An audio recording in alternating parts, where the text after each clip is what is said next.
right?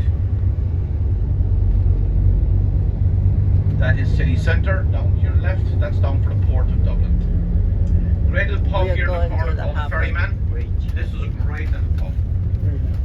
Now folks, remember one thing. 75% of the pubs in Ireland are wet only. You know what I mean by wet only? Drinks. They don't do food.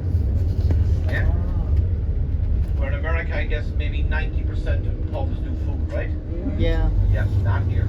The other way around here. Okay? Left-hand side, statue here on the left-hand side, Admiral William Brown, who was the founder of the Argentinian Navy. This diving bell was used to put a foundation in for the banking up of the river of Dublin, left and right. This river has been banked up left and right to make the river deeper so that big ships could come up for trade. Sindon John Fogarty was the man that brought it up. Stony Blood Bank is what he was calling. Stony Blood Bank Fogarty. He built up the banks of the river. The blocks over to our left hand side are 21 feet in height, 20 feet in length, and 11 feet in thickness.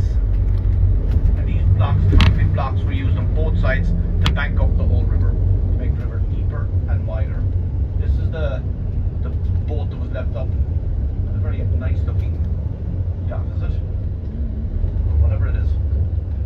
Anyway. Again folks, any apartments around here, that's what you're paying, you know? 2,500 a month rent. That's heavy rent, isn't it? Yes. Not where I'm from. Yeah, listen, a lot of cities are like that, yeah. Absolutely, a lot of cities are like that. Chicago, 2,500, 3,000, no problem. Maybe 3,500. I had a doctor on board actually, a couple of months ago. Between herself and her wife now, she was an ER surgeon. So they did good jobs, but they were paying 4,500 a month rent. It's a lot of money.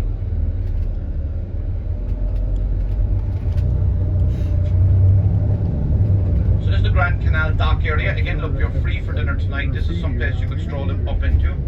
But the hotel is like, you know, it might be just easier eating the hotel tonight rather than the bar. It might be just easier. This is the Grand Canal dock area. Walking distance from the hotel. Pretty take a walk up to. If you need to get to an ATM, Bank of Ireland left hand side, official ATM on the wall outside here. And this building in front of us, you can see the sign here up high, Bord Gosh Energy Theatre. Again, it's one of our many theatres in Dublin. There's some play on at the moment, Mormons are back. It's always got something on.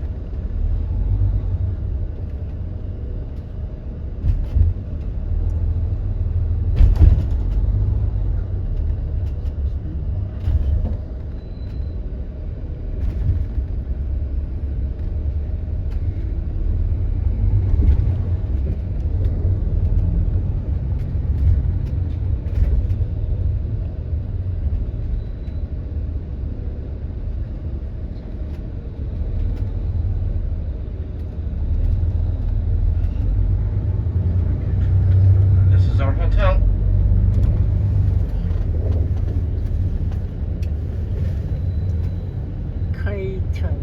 Get in here, 1 second now. Don't try this alone.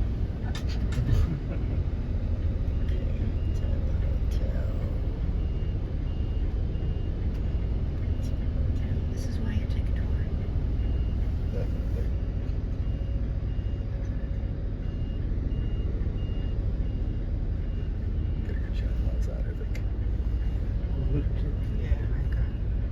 And you will see a very old-fashioned looking ship with big masts on it. That is called the Jeanie Johnston. And that is a replica of a famine ship that sailed from Ireland to Canada at the time of the Great Potato Famine in 1847, when our potato crop failed and 1.25 million men, women assist off the ship. So it's almost permanently moored there now as a famine memorial museum.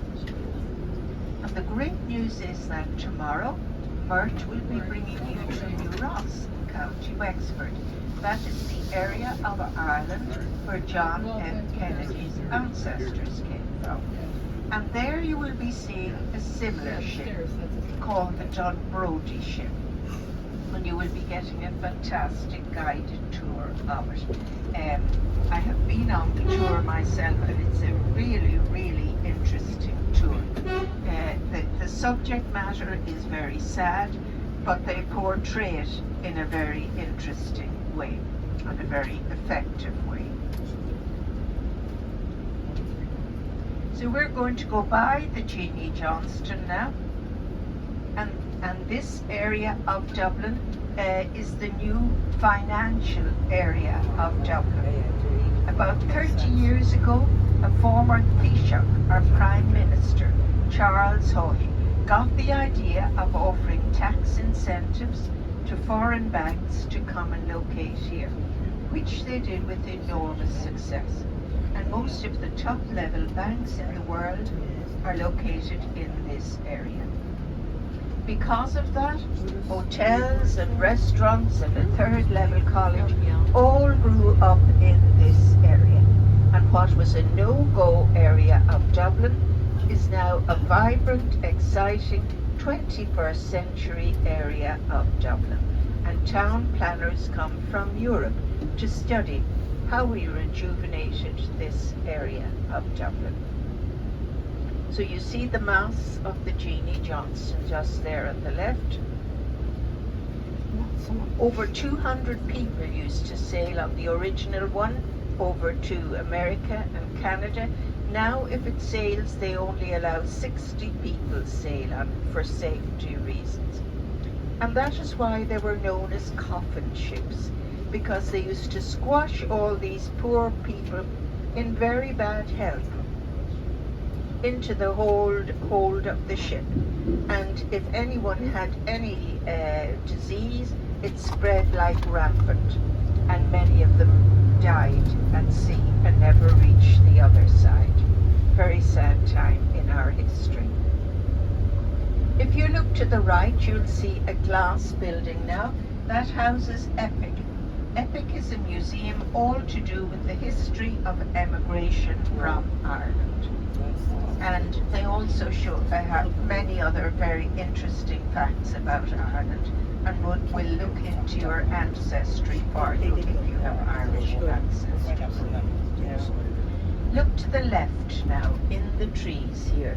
Do you see the famine memorial statues?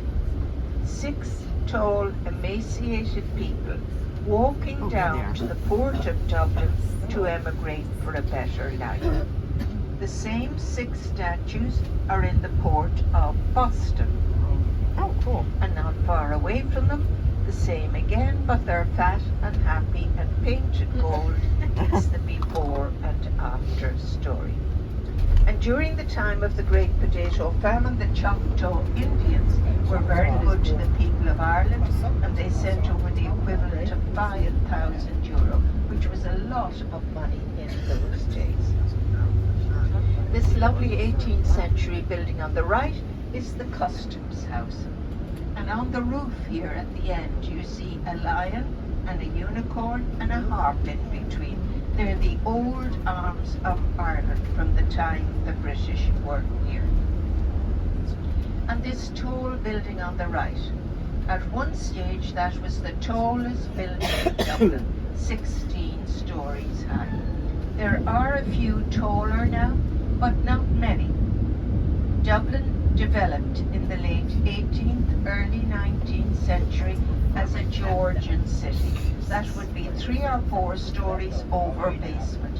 Usually red brick buildings, some of them a buff colour brick as well, but mainly red brick buildings. In the course of this tour, I will be showing you 3 of the 4 Georgian squares in Dublin, and telling you a lot more about the lifestyle of the people that lived in those houses long ago. So on our left is the River Liffey, which divides Dublin City into north and south.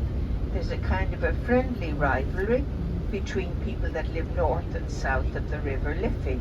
It rises in the Wicklow Mountains in a peaty area, and as it flows down it gathers momentum. It gets stronger and stronger, flows into Kildare, into County Dublin, and finally out to sea behind us at the port of Dublin. They do a very challenging canoe race every autumn in County Kildare.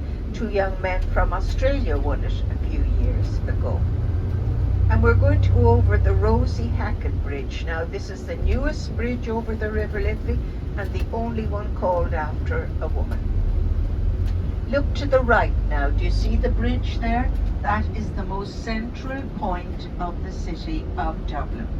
It's called O'Connell Bridge, after a famous Irish patriot, Daniel O'Connell.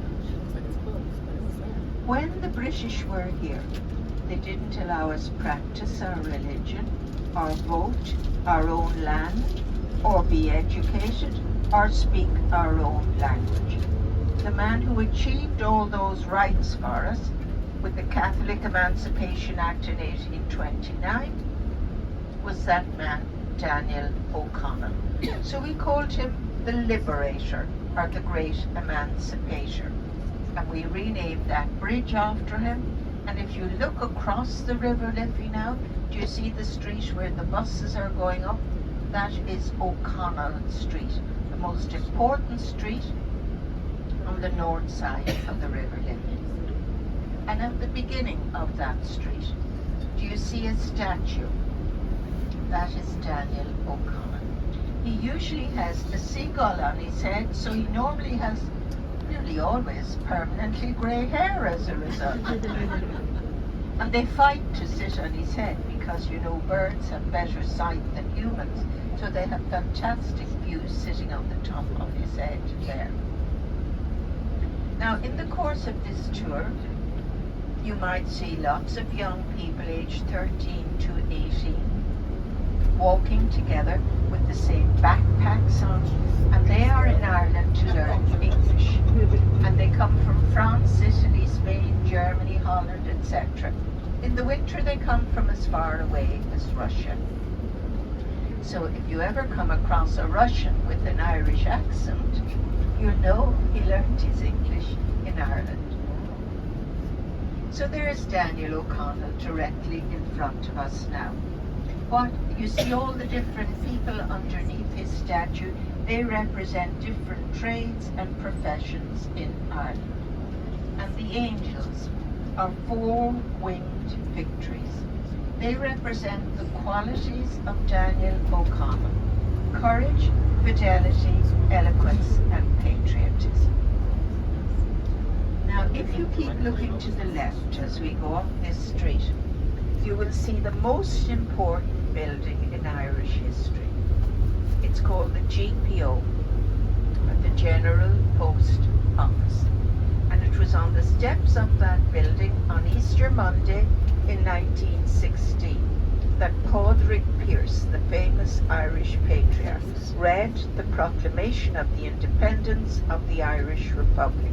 This is it on the left now. After that, the English sent a gunboat up the River Liffey, shot at that building, set it on fire, took out all our patriots, brought them to Kilmainham jail, and within 12 days almost all the leaders were shot by the British. Now, while the 1916 uprising in itself was not a success for the Irish, it brought about a huge surge in Irish nationalistic feeling. And from 1919 until 1921, we had the War of Independence. And finally, in 1922, we got our independence from the British. So after the British took our patriots out of that building, they brought them to a garden at the top of this street and held them there overnight before bringing them to Kilmainham jail and shooting them. An extraordinary thing happened at that same garden 15 years ago. When Queen Elizabeth II of England came to that garden and she laid a wreath in memory of all those who died in the fight for Irish freedom, including those killed by the British. And that was an extraordinary step forward in British-Irish relationships. After that, Queen Elizabeth went to other parts of Ireland that were important for her to see. And her trip was an enormous success. And the relationship between Britain and Ireland became far, far greater than it had been for 800 years. Until Brexit happened. So, the British left the European Union and we stayed in, which caused enormous problems because we export a lot to Britain and they export to us. And because they're not in the European Union and we are, tariffs had to be put on our goods, and that made them more expensive and less saleable. However, a number of banks in England decided to relocate to Ireland because they wanted a foothold in the European Union. And they particularly wanted a country where English was the spoken language on an everyday basis. And Ireland is the only country in Europe now where, not in Europe, but in the European Union, where English is spoken on an everyday basis. So there were pros and cons, but it still causes a lot of problems because, as you know, 6 counties in the north of Ireland are owned by Britain. So there was free trade coming from the north of Ireland to the Republic of Ireland.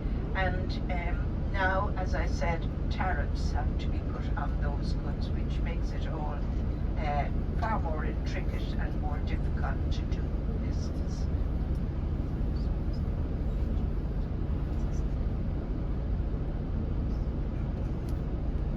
Garden of Remembrance, you see the statue where the Queen laid the wreath? Behind it there's a wall. As she laid the wreath there, 25 Irish soldiers stood on that wall with their heads bowed and their guns pointed down. And the number 1 Irish Army band played sombre music. It was quite an extraordinary historic day. Look to the right now and you will see the Gate Theatre, formed by Micheál MacLiamore and Hilton Edwards in 1923. They put on a lot of innovative plays there. They put on The Great Gatsby a few years ago, and they asked us all to come dressed in Gatsby style, which we did. And when we arrived, they had taken the stage out of the theatre, and all the actors were dressed in Gatsby style, and they mingled with the audience. So it was actually hard to know who were the actors and who were the audience, but it was very invigorating because it made you feel you were taking part in the play yourself, rather than just sitting there and passively watching what was going on. In front of you now is the Spire of Dublin, and that was put there to celebrate the new millennium. And it makes us look up and appreciate the wonderful moving clouds that so much inspired our writers and our artists, such as Jack B. Yeats, Paul Henry, Nathaniel Hone, etc. As we go by here, look up that street on the left and you will see a circular piece of sculpture called a portal. And there you will see people in Philadelphia waving at the people in Ireland. Yeah. It used to be in Times Square in New York, and then they moved it to Philadelphia. I believe it has been moved twice because they had problems in the first place. They put it in Philadelphia. So look to the left. Do you see it there now? Yeah. The pigeon on top. There are pigeons all over Dublin. That's because of the proximity of Dublin Bay and the River Liffey. So, coming up on the left now, not this little street, but the next street at the traffic lights, that is Abbey Street. And that is where our National Theatre, the Abbey Theatre, is. founded by William Butler Yeats and Lady Gregory to promote the revival of Irish literature in 1903. William Butler Yeats also asked a lady to form a ballet school there. Her name was Edra Stannis. She went over to England and she formed the Royal Ballet in England, and she was made a Dame of the British Empire just before she died about 15 years ago at the age of 104. She took the theatrical name Ninette de Valois because she was of Huguenot descent, and very few people knew she was actually Irish. Now we're going over O'Connell Bridge again and into a street called D'Lear Street after Jeremiah Dollier. He was one of those French Huguenots who were being persecuted because of their Protestant religion in France in the 17th century, and they fled to many parts of the world, including the United States, South Africa, Russia, where they became the jewelers to the Tsars, the Fabergés, and to Ireland, and they founded a great weaving industry outside St. Patrick's Cathedral in Dublin. And they integrated very well with the Irish. If their name was Blanc, they changed the name to White. If the name was Boulanger, they changed the name to Baker. If the name was Sauvage, they changed the name to Savage, and so on.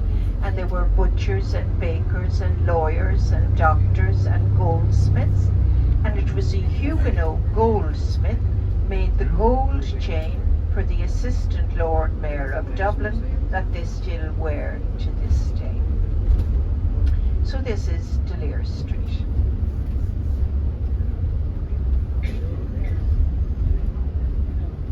At the end of the street you see a big grey building. You'll see it again in a minute, and that is Trinity College, Dublin, founded in 1592 by Queen Elizabeth I of England on the site of a former monastery. On view there is the wonderful Book of Kells, the 4 Gospels written in Latin by monks in the 9th century, partly written in the monastery of Iona in Scotland.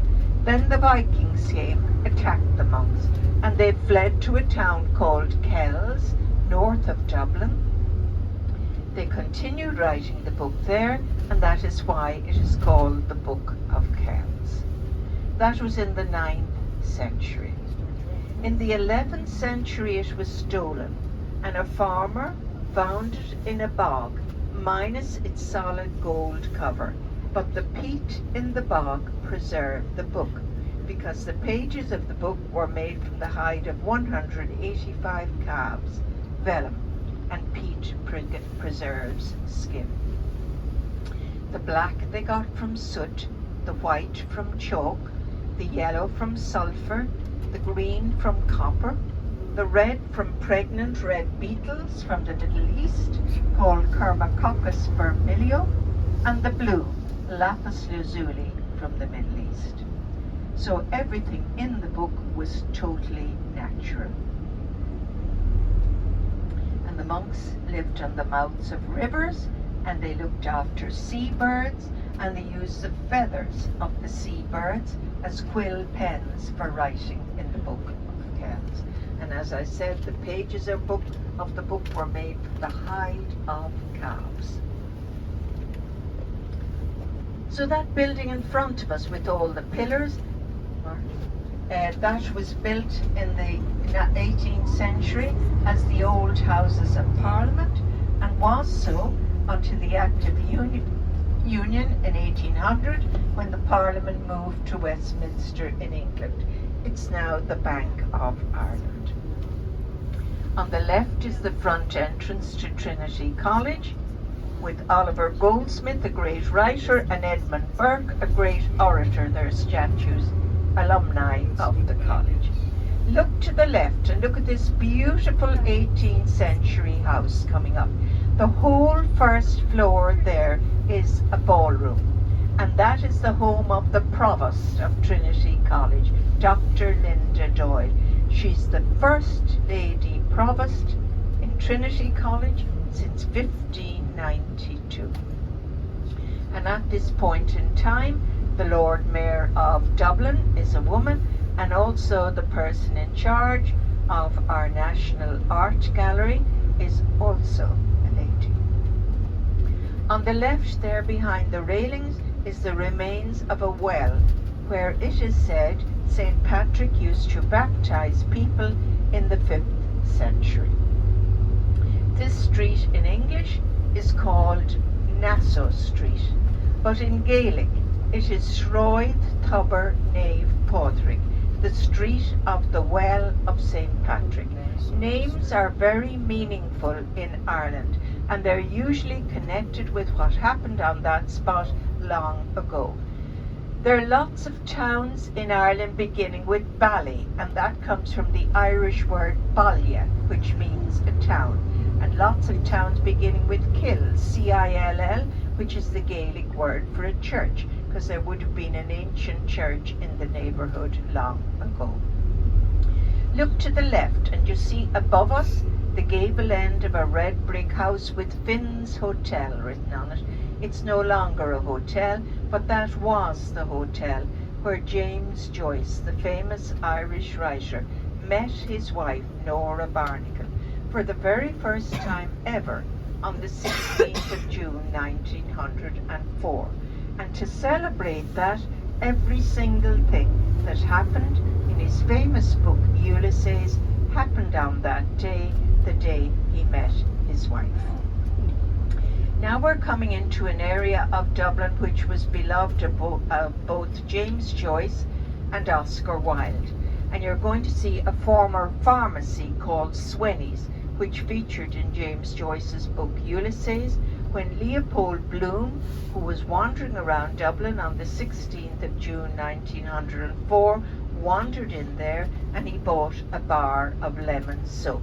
And you can buy the exact same type of soap there now. It is now run by Joycean enthusiasts, and they will read Ulysses for you, or any of Joyce's books, or let you read them to your friends. And they will give you a cup of tea and you give them a donation. And it's just on our right now, going through the traffic lights, Swenny's, and everything in the window of the two windows there with the flags is connected to James Joyce. Now, on the corner here, this building that's being renovated, it's now the American College Dublin, and that is where Oscar Wilde, the great dramatist, lived as a child.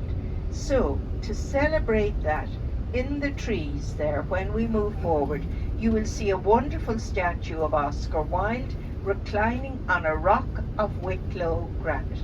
He's made of bronze, porcelain and coloured stone, and one side of his face is happy and the other is sad. The reason for that is he was a happily married man with 2 children until he met a Scottish lord called Bosie, and he fell in love with Bosie, and that was not considered acceptable in those days, and he ended up in Reading Jail in England, and he wrote an epic poem called The Ballad of Reading Jail. Finally, he ended up sad and lonely, living in a hotel room in Paris all on his own. And just before he died, he opened up his eyes for the last time, and he took one look at the awful wallpaper in the room, and he said, "One of us has to go." And he closed his eyes and died. Do you see him on the left there, on the big rock with the people looking at him? That is the most visited statue in the city of Dublin. Look to the right now, and you will see our National Gallery of Art with a statue of William Dargan outside. His paintings form the nucleus of the National Gallery of Art. And the next big building with all the grass in front, that's called Leinster House. That is the seat of our government. We have 166 Dáil deputies elected by proportional representation and 60 members of the Senate. So that's where all the business of our country is enacted. The square on the left is called Merrion Square, Originally it was the front garden of these houses. Now it is an open public park. These are some of the most beautiful Georgian houses in Dublin. Do you notice as the windows go up, they get smaller? That's because there was a tax on the amount of light that came through your windows long ago. And the children slept on the top with the nannies, and the maids were in the kitchens in the basement. And in the kitchens, all the bells rang at different tones, because a lot of the maids would have been illiterate. And if drawing room or dining room was written over the bell, they may not have been able to read it, so for that reason all the bells rang at different tones.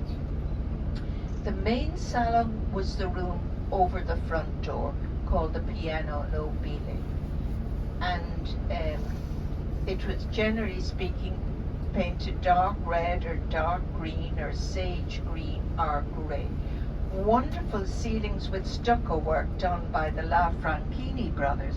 They came from a Swiss canton of Italy over to Dublin and did the beautiful ceilings in many of those houses. Look at the symmetry in front of you. The houses are very symmetrical, but in Georgian times they loved to put a very elegant building at the end of a street just to frame the street. And that is called the Pepper Canister Church. And we call it that because the top of it looks like a pepper canister. And it's modelled on the Temple of the Winds in Athens and designed in the 19th century by a man called John Bolton. And there are wonderful acoustics in that church, so they have lots of concerts there. Do look at the lovely fan lights over the doors. They're called fan lights because they're in the shape of fans and they let the light in. They can look like teardrops, they can look like a peacock's tail, a sunset, a spider's web, or even a beautiful piece of lace. And there is a lovely variety of them as we travel around this part of Georgian Dublin. Do look at all the chimney pots. You see, every room used to have a fireplace long ago. That's why there's so many chimney pots. Now they don't use the fires anymore, and the birds are inclined to nest in them. So they put little columns on top of the chimney pots to stop the birds coming down. Did you see that? I saw the sign, but not right here. Now, if you look to the left, you'll see they knocked down, unfortunately, a lot of the lovely Georgian houses. But this big red brick building was built in sympathy with the Georgian architecture, designed by two lady architects from Dublin called Grafton Architects. You see, they put the long, narrow windows like the Georgian houses, and they used red brick. And over the doors there are archways. So they kept the design in keeping with the Georgian streetscape. And I believe it is a very, very eco-friendly building. There are lots of plants and trees in there, and I believe on the roof they have a garden where the staff can go out, particularly in the summertime, and have their lunch, overlooking the city of Dublin and right up to the Dublin mountains. And those Grafton architects, they designed an extension to the Bocconi University in Milan, and because there wasn't a lot of land available, they had to put it all underground. And they won a European Architectural Award for that. But they have won many, many awards for various different buildings all over Europe.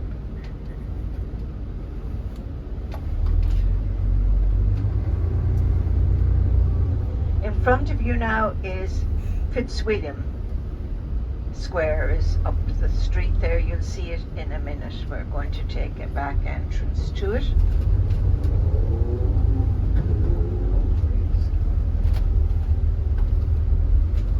Mainly businesses in these houses now.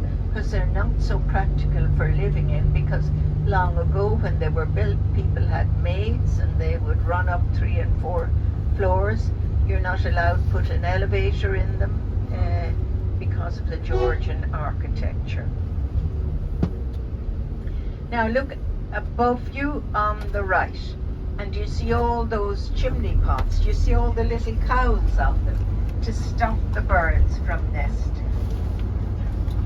Now on the left you're going to see a smaller square called Fitzwilliam Square, and this square is the front garden of the houses around it. Only the people who own the keys to the houses can go into that park, Fitzwilliam Square.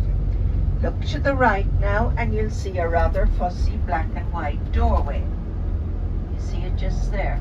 The family that lived there long ago, they were friendly with King Edward VII of England, and they invited him over, and they thought it more appropriate to have a double door for a king.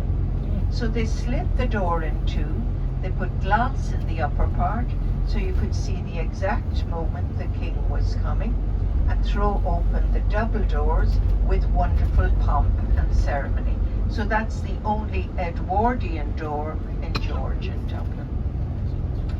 Now from the end of January to the 17th of March in the 18th and early 19th centuries, the young girls of these houses would be looking out the windows to see if they would get a much coveted invitation to a ball in Dublin Castle. That was the time of the social season in Dublin Castle.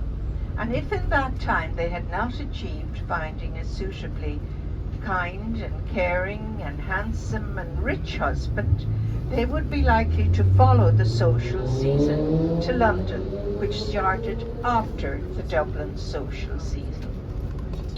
In London there were opportunists who used to follow the ladies in the carriages going to the balls, and towards the end of the social season they would tap on the window of the carriage and say, "I notice you've been wearing that dress for most of the social season.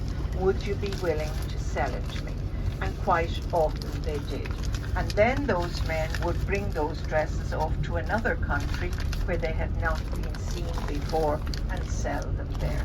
But somehow the fathers of the girls that owned these houses didn't mind spending a lot of money on their daughters' dresses, because it was in their interests as well that their daughters would make a good and successful marriage.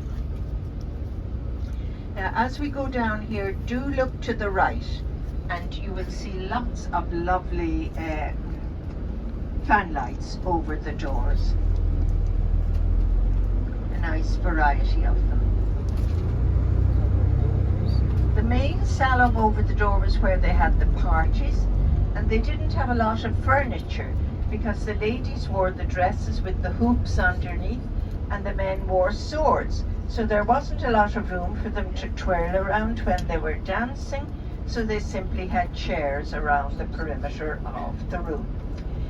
And there was a lot of etiquette. If a man made a pass at you at a party and you didn't like him, you waved your fan in a certain way. If you did like him, you waved it another way. If you wanted to let him know you were already married, you had another sign with your fan, and it was all called the language of fans. Isn't that very romantic? That's the way it was long ago.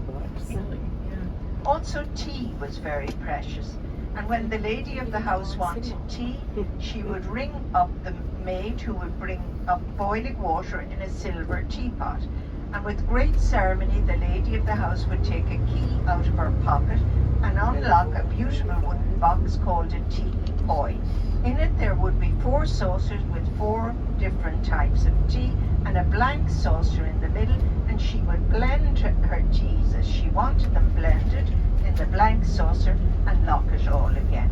Because in those days tea was the equivalent of €25 for a quarter pound of tea. Wow. That lovely park on the right is called St. Stephen's Green. And if you look to the left, that big grey house with the portico, that was the Guinness family townhouse. and they gave it to our government. It's now our Department of Foreign Affairs. And this next grey building with the lead lion over the door, that was the first Catholic university in Ireland. It now houses Molly, the Museum of Literature Ireland. In Ireland, we are hugely into literature. No less than 4 Irish writers have won the Nobel Prize for Literature. Many others have won the Whitbread Literary Award and the Booker Prize for Literature, etc. And our government offered tax incentives to poets and writers and sculptors and musicians and artists. It is to foster creativity. If you walk the streets of Dublin, in the pavements in certain places, you will see brass plaques inserted into the pavements. And on them there will be quotations from James Joyce's book Ulysses, relating to the spot on which the plaque is inserted into the pavement. Also last year they did a worldwide survey, and they discovered that the Irish 15-year-olds are the second best readers in the world. And even long ago, in the time of the Celts, up to the time of St. Patrick, who came in the 5th century, the Filii, they were the poets in Ireland. They had huge status in Ireland, and people looked up to the poets. And they also feared the poets, because the poets could kill you with their pen, insofar as if they wrote something damning about you, your whole reputation would be gone. So they were hugely important people, the Filii, or the poets.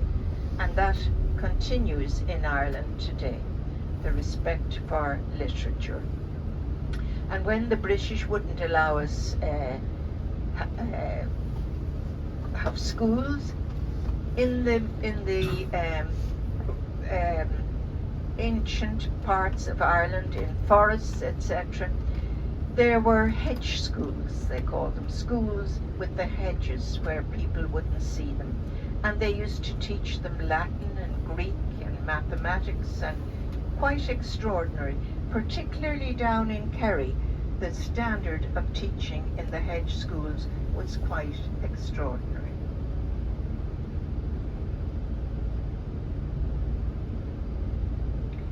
So we're going to go into a part of Dublin now where you will see apartments built for the less well-off people of Dublin, and Dublin Corporation allocate 1% of the budget towards artwork when they are building places. And this artwork depicts the skyscape of Dublin with the spires of the cathedrals in it. And this is the cathedral quarter of Dublin. So look to the right now. Do you see the mosaic there with the skyscape of Dublin imprinted in the mosaic? Now this glass building in front of us on the right, that is one of the headquarters of An Garda Síochána, our national police force. You see Garda written underneath it. In Ireland, very few of the guards are armed, and if a member of the public wants to buy a shotgun, you have to prove that you have land to shoot on, or that you can rent out land to shoot on. And if you want to buy a small gun, a handgun, you have to prove you're a member of a gun club. Consequently, there are less guns in Ireland than any other country in Europe. And more to do with the literature in Ireland, just underneath the Garda station, you see a railings on the pavement there. And if you were walking by, you could perhaps stop and look, because incorporated into the railings are wise sayings and pieces of poetry. So, as I said, literature is actually interwoven into into the very fabric of the city of Dublin.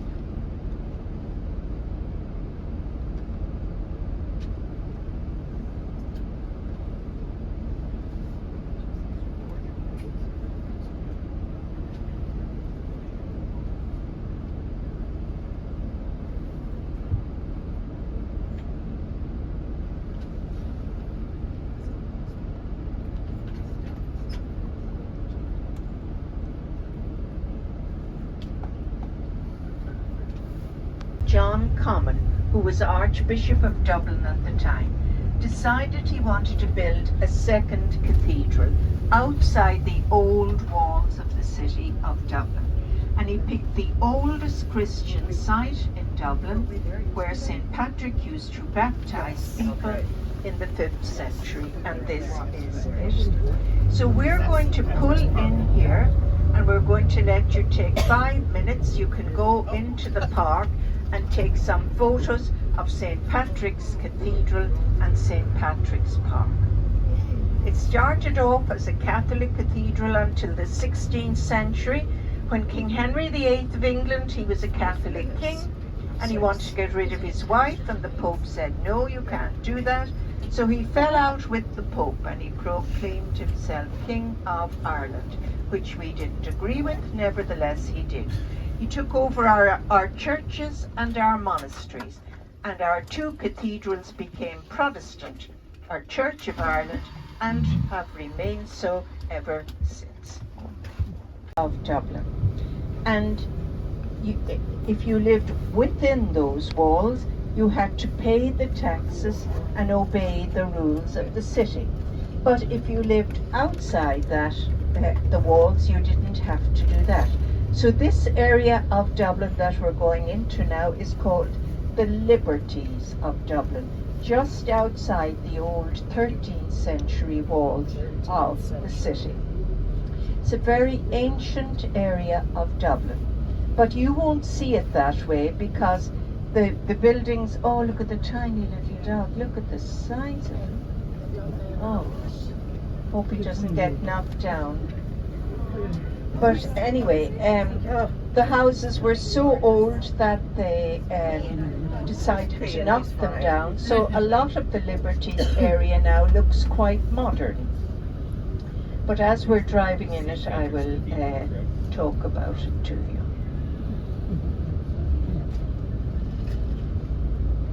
Yeah, somewhere in the streets near, not towards there's the Windjammer Cafe. I saw that. That's so funny. Yeah, we saw it this morning, the Windjammer. Okay, yes. On the corner, it was like purple. Yeah, yeah. Yeah. I was like laughing about that. Right? This is all. It's on the cruise ship. That's what their buffet is called. Isn't there Windjammer in Rhode Island? I think so. It might be a Oh, yeah, there might be. I think Islamic, it's the yeah. bar that Freddie goes to. Yeah. Look at the Bohemia. That looks like a thrift store.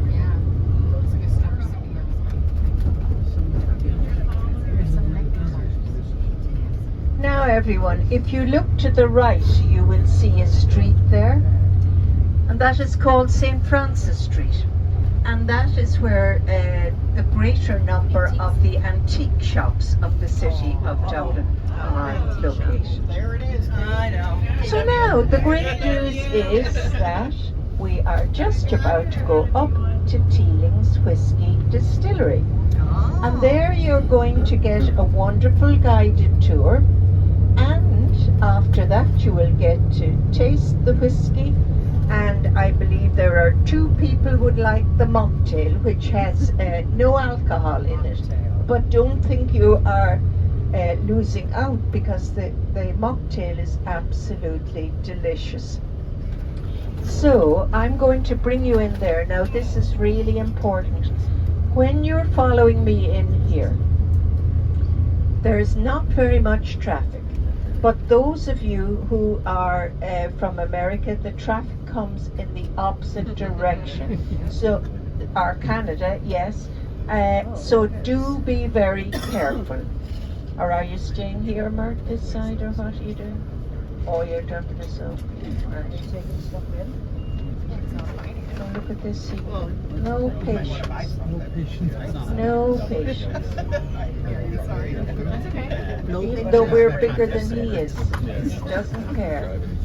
So, 37 people and 2 mocktails, and we're heading in now. Now, this is really important. Make sure you bring your little voice boxes with you and your earpieces, because in order to hear the guide, you will need that.